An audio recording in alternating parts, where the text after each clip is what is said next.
Hi friends, welcome to my channel Sheetal's kitchen Gujarati. અને આજે હું આવી ગઈ છું તમારા માટે બાળકોના લંચ બોક્સ માટે નવી રેસીપી સાથે। તો 5:30 વાગ્યાથી શરૂ થતા મારા મોર્નિંગ રૂટીનમાં પહેલું કામ આ જ હોય છે કે મારા બાળકનું લંચ બોક્સ રેડી કરવાનું હોય છે। તો એની અડધી પ્રિપેરેશન છે એ હું રાતે જ કરી દેતી હોઉં છું। જેમ કે કઠોળ પલાળવાનું હોય કે ઢોકળા હાંડવા માટેનું પલાળવાનું હોય તો એ હું રાતે જ કરી દઉં છું। તો શરૂ કરીશું।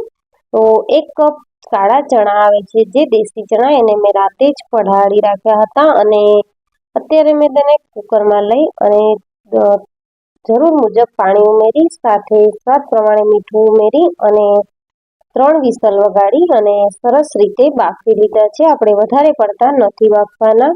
તો 3 વિસલ થઈ ગઈ છે, કુકર ઠરી ગયું છે। તો હવે આપણે તેનો નાસ્તો બનાવી લઈશું। તો આ રીતના ચણાને આપણે બાફવાના છે, ન વધારે પડતા ઓગળી જાય કે ન કઠણ રહે।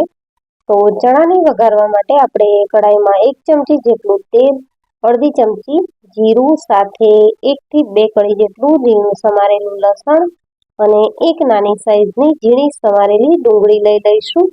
તો ડુંગળી અને લસણને આપણે સારી રીતે સાતળી લઈશું અને ત્યારબાદ આપણે તેમાં બાકીના મસાલા ઉમેરીશું।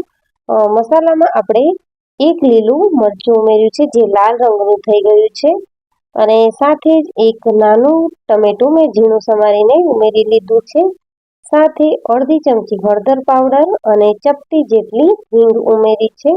તો બધા જ મસાલાને આપણે સરસ રીતે મીડિયમ ફ્લેમ ઉપર સાતળી લેવાના છે।